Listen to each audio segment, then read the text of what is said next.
คือกันน้องเป็นคนหลายใจอ้ายที่ฮักเดียวเหนียวมันเหตุใดเฮาจะได้กันสั่วสิวันก็คงบ่มีพอกันที่ต่อแต่นี้แล้วบ่ต้องพบกัน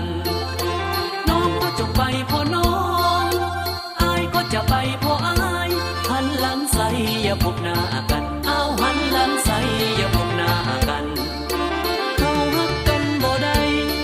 ฮักไปก็บ่มีทางน้องเป็นคนใจน้อยน้อยเดียวก็หวังเหินห่างให้อ้ายเอาแต่ใจนางบ่มีทางฮักอย่างมันเดียวพอกันที่ต่อแต่นี้แล้วบ่ต้องพบกันน้องก็จงไปพอน้องอ้ายก็จะไปพออ้ายหันหลังใส่อย่าพบหน้ากันเอาหันหลังใส่อย่าพบหน้ากันเศร้าฮักกันเถิดน้องบ่ต้องฮักอีกต่อไปฮักกันไปเฮ็ดหยัง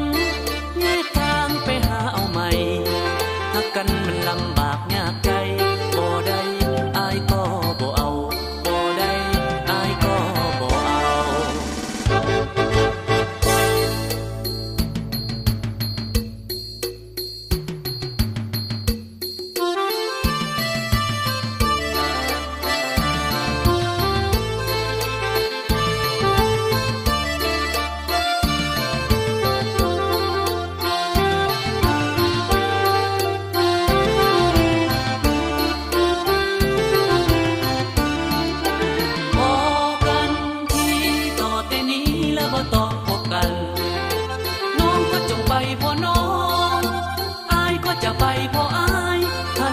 ใส่อย่าพบหน้ากันเอาหันหลังใส่อย่าพบหน้ากัน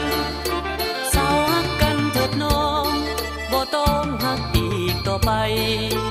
ฮักกันไปเฮ็ดหยังแยกทางไปหาเอาใหม่ฮักกันมันลำบากยากใจ